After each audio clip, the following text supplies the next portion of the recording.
we human beings, that's all of us in this room, see time one way, but God sees time differently than we do.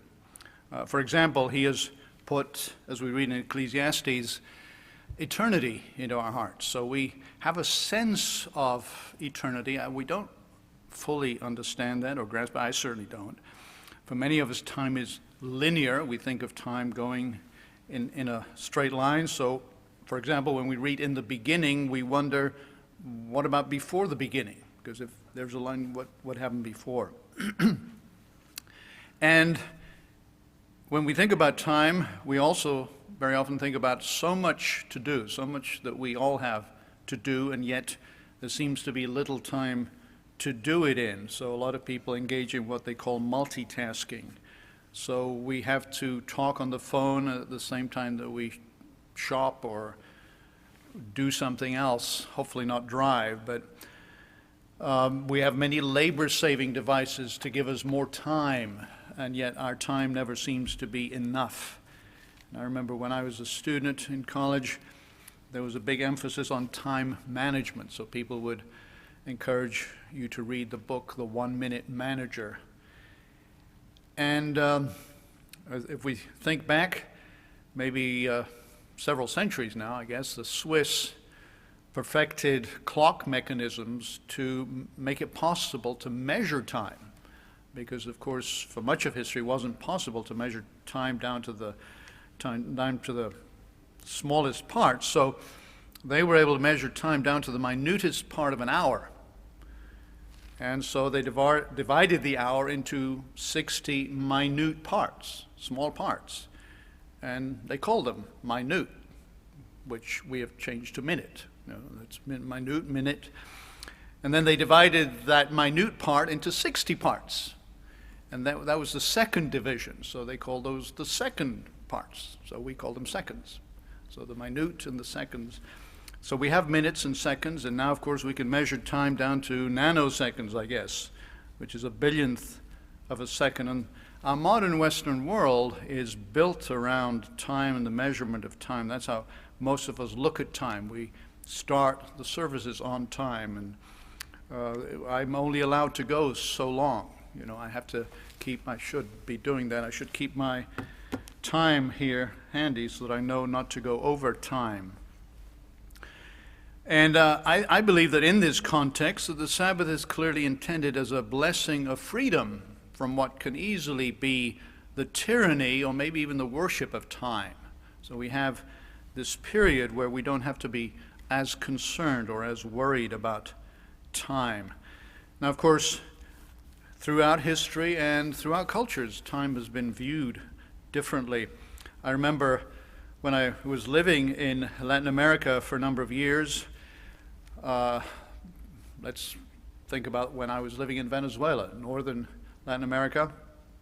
There was an article that appeared in one of the newspapers about a gentleman from Norway. He'd originally come from Norway and had decided to settle and make his life, his career in Venezuela. And in the interview, people asked him about some of the differences, which some of them are obvious. And then the question came to the subject of time. And they said to him, and I should just preface this by saying that in many countries in Latin America, the view of time and punctuality is different than ours. So, for example, if you are invited, and I'm not saying this is true of every country, so you have to be careful, but in many countries, and certainly in countries that I lived in, if you were invited to come over for dinner at 7, so you ask what time, 7? If you show up at 7, that's considered rude. They're not expecting you to show up till about 7:45. So, that's, you realize, okay, well, when people say 7, that's what they mean. They mean 7:45. So they asked this gentleman from Norway about time. They said, well, didn't that bother you? You're from Norway. You guys, you Northern Europeans, you're very punctual. And he said, well, no, it really didn't bother me, because here in Venezuela, if somebody's late, I just stretch out my hand and pick out a mango from the mango tree, and the weather's great, I just enjoy myself.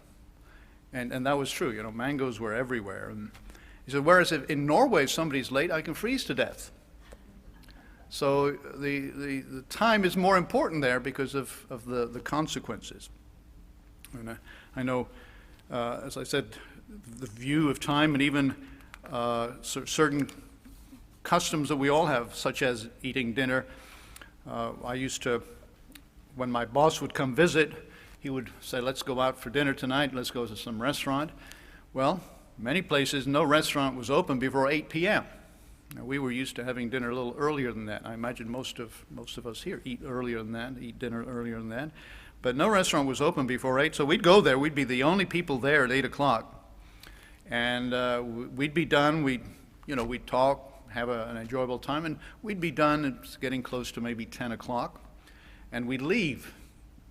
And that's when people just started to show up. So it was very, very different. And then also meals, people would spend a whole lot more time on meals. I know in many cultures the idea was, okay, lunchtime you're going to spend an hour or two having lunch, enjoying lunch, and viewing time differently than we do. We're the ones who came up with fast food. You know, kind of lunch, we got to get on with other things. Other things are more important and so on. But what about time and how it's viewed by biblical writers and by the one who inspired them? How is time viewed there? Well, let's take a look at one example in the Old Testament, Genesis 25. Genesis 25. And this is the account of Isaac and Rebekah. Isaac marrying Rebekah. And in Genesis 25, let's start in verse 20. It's about Isaac, Genesis 25, verse 20. When Isaac was 40 years old, he married Rebekah, the daughter of Bethuel, the Aramean from Paddan Aram, and sister of Laban the Aramean. And Isaac appealed to the Lord on behalf of his wife because she was childless. Kind of challenge that his own mother had had for many, many years. So he appealed to the Lord, and the Lord gave heed to his entreaty, and Rebekah conceived and had children. And this is, of course, the twins. All right, so you read that, don't you? I read that. It says, okay, Rebekah's having difficulty bearing children. Isaac pleads, and Rebekah conceives. So how much time has elapsed? You know, how long does it take to realize, oh, she's not able to have children? You know, could it be a year, two, possibly? Well, the time that elapses is right around 20 years. 20 years. Because if you go down to verse 26, the end of verse 26, it tells us that Isaac was 60 years old when they were born. And we read that he was 40 years old when he married. So doing the math tells us 20 years elapsed. Now, that's not quite how we would look at it, I dare say. In the message this afternoon, I'm going to focus on the New Testament treatment of time, but I think you'll see that it's a view that carries consistently throughout the Bible.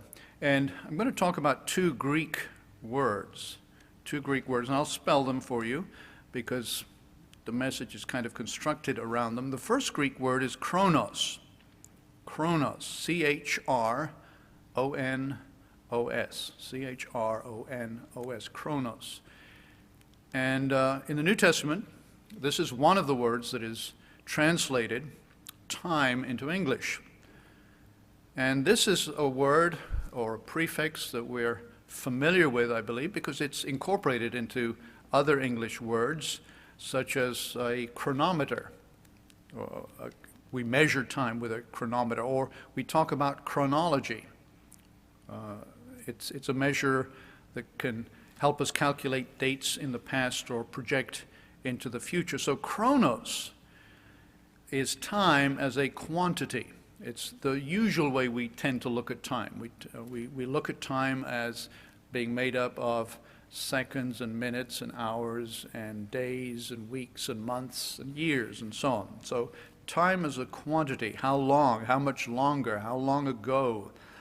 And after all, I guess we can't help looking at time that way because the Bible tells us on average we get only about 70 years of it. The other Greek word is kairos. Kairos. K-A-I-R-O-S. K-A-I-R-O-S. Kairos. And this word is also translated time. So when you read the word time in your Bible in English, you don't automatically know whether it's translating chronos or kairos. And kairos looks at time a little differently. It considers time from the perspective of its meaning or significance. So kairo, we could say, is time from the point of view of its quality rather than quantity. So chronos is time as a quantity, how much time, and kairos is time from the point of view of importance, of significance. And of course, when you think about history, which is a record of time in the past, that's often the study of major events. We think of revolutions, we think of wars, we think of assassinations and so forth. For example, in recent times, 9/11, we all remember that year, right? We all remember what year that was, 2001. One day, one event, but that whole year is kind of colored by that one event, which would be the way kairos is used. Or those who were alive in 41, Pearl Harbor, December 7th. That would be, again, an event, the idea of kairos, measuring an event, measuring time by its significance. Or JFK's assassination in, and I don't think I need to ask this group because you would all remember, right? 1963. Or Martin Luther King Jr., 1968. And our individual lives are punctuated by milestones, by major events. You'll think of the year I graduated. That year is kind of stuck in your memory. The older we get, sometimes years kind of blend together, don't they? It's hard to keep track of what happened what year unless there's some significant event that occurs. It could be the year I got married, or the year someone close to me died. So those events we will remember because those were marked by some milestone, and this is what kairos does. Kairos measures the quality of an event, and it doesn't have to be good. It could be bad, a negative event, but it's still a milestone. They make the year stand out. Don't necessarily happen every year, and perhaps we wouldn't want, if they were bad, we wouldn't want them to happen every year, but they are significant. And so we have long understood that God sees time differently than we do. Obviously, that's understandable. God is God. For him, a day is like 1,000 years. We read that in 2 Peter 3, verse 8. And time, even for us as humans, we see that, people when they are in love, I'm putting that in quote marks, time just seems to go very, very differently. Maybe it goes by too fast, versus time in a boring class, which just seems to go on forever. Or for many of you, time listening to my sermons. You think, when is he going to be done? So you don't have to nod so vigorously, Dixon. Yeah. But we perceive time in different ways, and certainly God, as I said, does. And let's just look at some illustrations. Let's go to Luke 2. Look at Luke, or Luke at Luke. Luke 2.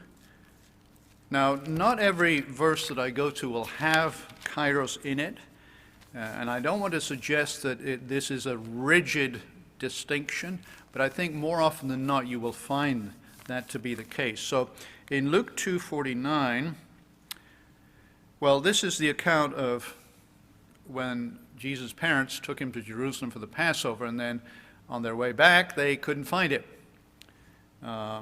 And they start looking for him. They waited, and they returned to Jerusalem. Verse 40, 5 and 46, after 3 days, they found him sitting in the temple, surrounded by the teachers, listening, putting questions, and they were all amazed, and his parents were astonished. We read in verse 48, and they admonished him and said, why have you treated us like this? We've been worried. We've been worried sick. And he says in verse 49, why did you search for me? Did you not know that I was bound to be in my Father's house? Or as King James says, that I must be about my Father's business. And that's the concept of kairos. When you're involved in something as important as this, what Jesus was doing was discussing the Bible, discussing the Word of God, you lose track of this chronos time, the 3 days of my parents. You're busy because this is significant. This is important. I must be about my Father's business. So this is what kairos time would do, as opposed to the chronos time. Still here in Luke, let's go to Luke 10. Luke chapter 10. And we see the example of the two sisters of Lazarus, Mary and Martha. Luke 10. And in verse 40, well, perhaps we could start in verse 38. While they were on their way, Jesus came to a village where a woman named Martha made him welcome. She had a sister, Mary, who seated herself at the Lord's feet and stayed there listening to his words. Now Martha was distracted by her many tasks, so she came to him and said, we might translate that as complained, Lord, don't you care that my sister's left me to get on with the work by myself? Tell her to come and give me a hand. But the Lord answered, Martha, Martha, you're fretting and fussing about so many things. But only one thing is necessary, and Mary has chosen what is best. It shall not be taken away from her. So Martha is concerned with chronos time.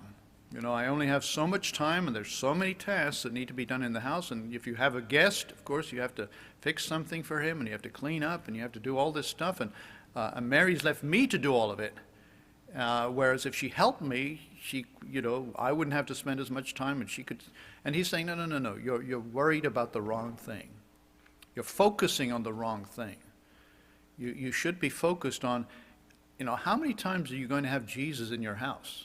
How many times are you going to have me in your house to talk to ask questions of? This is kairos time. This is milestone. This is significant. This is quality time. This is time to drop everything else and focus on me, on asking me, listening to me, talking to me. And that's what Mary has chosen. She could see through that. Now, how many of us, would say that sometimes in life we're focused on this chronos? I certainly would have to confess that I do that. And, one example would be that on occasion I will get a call, and I'll use the example of my kids who will call sometimes and want to talk. And sometimes I've got stuff to do and get done, and it feels like, this isn't a good time. And, on occasion I have said, well, can you call some other time? This is not a good time. And then very often I thought, well, maybe I should have just stopped everything, dropped everything, and talked, because that was the time they needed, as opposed to some other time. And so I certainly have fallen short there. But kairos, the view of time as kairos would say, no, this time, this moment is not a moment I will necessarily be able to replicate tomorrow. If it's a question of, grading a paper, can I grade that tomorrow? I probably can. Maybe I don't get as much sleep, that's fine. But this other time is more important, more significant. And let's see, Luke 21. We're still here in Luke 21. And in verse 8, Luke 21, verse 8, he said, take care that you are not misled. And this is the parallel chapter to Matthew 24 and 25, for those who were here earlier for the Bible study. Many will come claiming my name and saying, I am he, and the time has come. They will claim to know the time. He says, don't follow, in essence, in effect, he says, don't follow those who claim to know the Kairos time, but don't. They're focused on chronological time, focused on figuring out chronology, but they don't really know the time. And there are other passages we could go to, but time, in this case, chronos time, demands that I move on. But Kairos time demands a response, demands that we act. Let's go to Matthew 22 to see one of those examples. Matthew 22, starting in verse 3. This is about a wedding banquet. And the king, representing the kingdom of heaven, sent his servants to summon the guests, but they refused to come. And he sent other servants, telling them, say, look, I've prepared a banquet. Everything's ready, but they took no notice. Verse 5, one went off to his farm, another to his business. Others seized the servants, attacked them brutally, and killed them. And, of course, the king took action. Then he said in verse 8, the wedding banquet is ready, but the guests I invited did not deserve the honor. Go out, therefore, to the main thoroughfares and invite everyone you can find to the wedding. They went out into the streets, collected everyone they could find, good and bad alike, and so the hall was packed with guests. And when the king came in to watch them feasting, observed a man who was not dressed for a wedding. Friend, said the king, how do you come to be here without wedding clothes? He had nothing to say. He wasn't ready. And so here, the message is the wedding is Kairos time. It's a milestone. You need to drop everything and come. You can't say, well, I've got to take care of business, or I've got to go take care of my farm, or I've got to take care of something else. No, you need to address this. This comes first. This needs to be your priority. This needs to show that you are aware of the significance of Kairos time.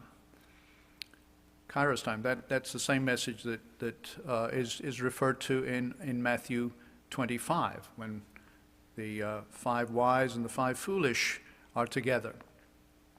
Let's go to Matthew 20, a couple of chapters back.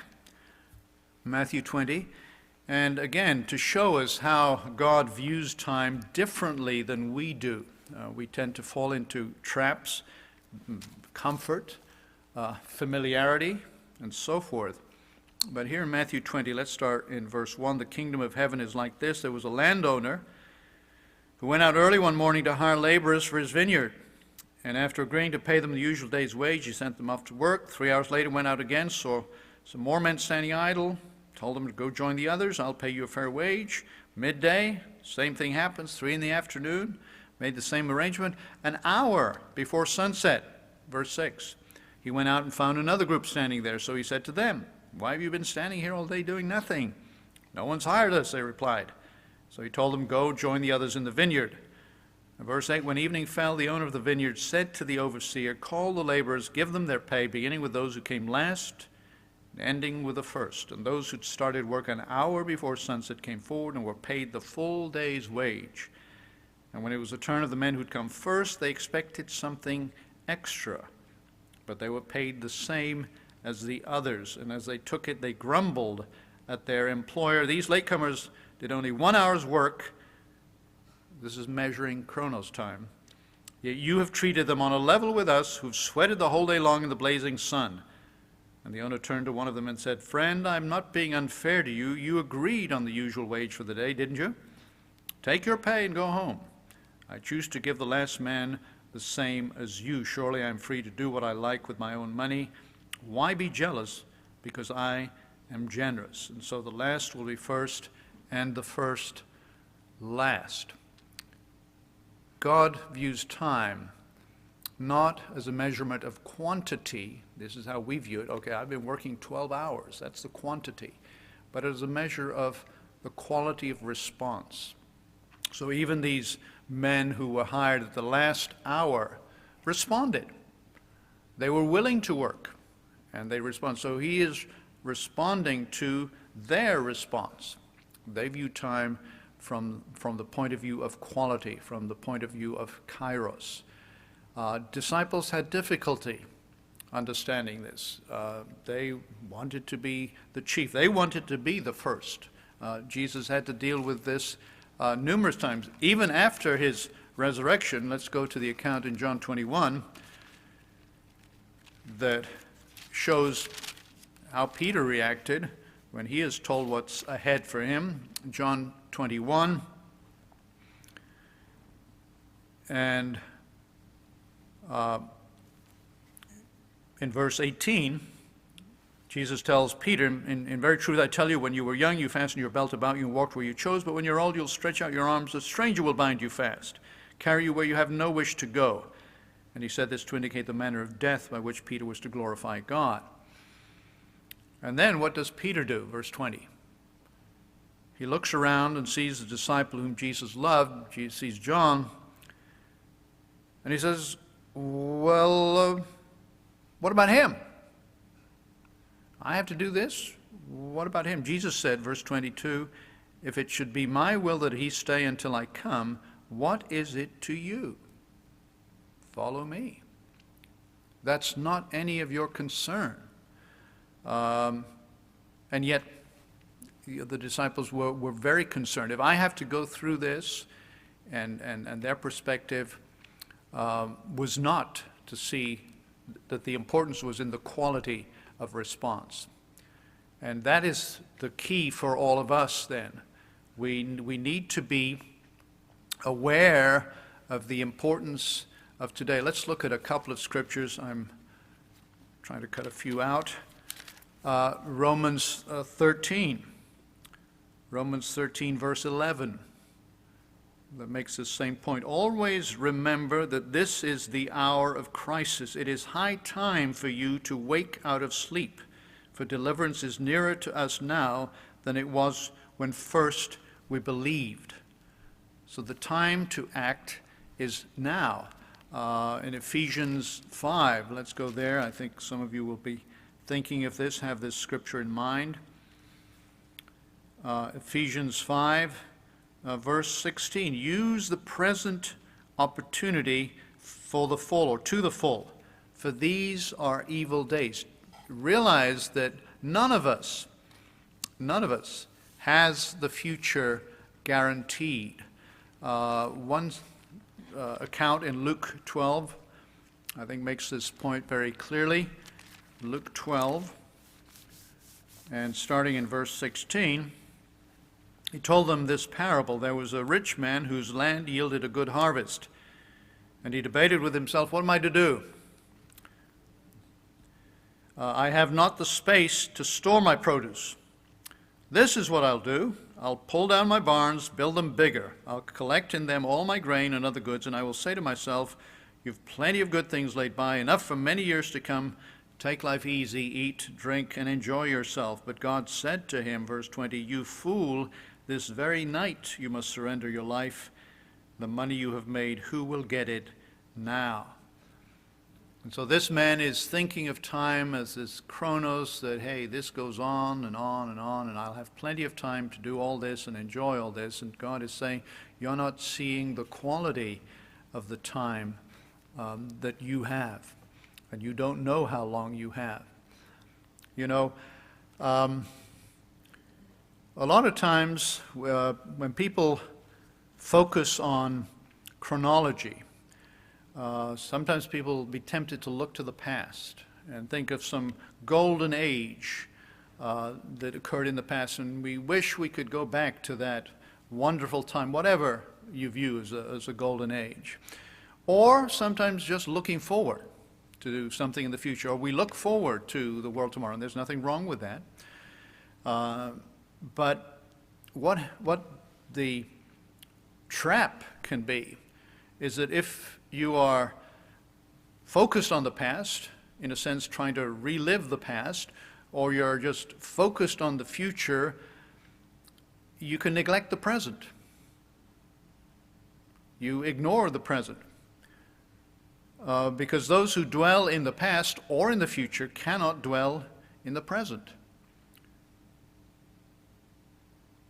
You know, the references to God in both the Old and New Testament talk about him who is, and was and is to come. But he is.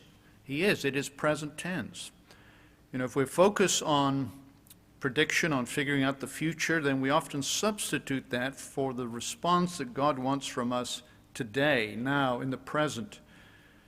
And I know we used to have this challenge, I think, in the past when there were many publications that were put out. They would describe problems, present-day problems. And at the very end of that article or explanation, the conclusion would be, well, this will be fixed in the future, in the world tomorrow. Won't have this problem. Well, when is the world tomorrow coming? Nobody knows, right? So what do we do in the present? If there is a problem that we can describe beautifully in the present, what are we doing to alleviate the problem? I'm not saying solve it. I'm not saying completely remove it, but maybe in some small way address whatever little we can do to alleviate that. That would be the Kairos view, rather than, hey, I'm just waiting until this time Jesus comes, he puts an end to all those problems, which he will.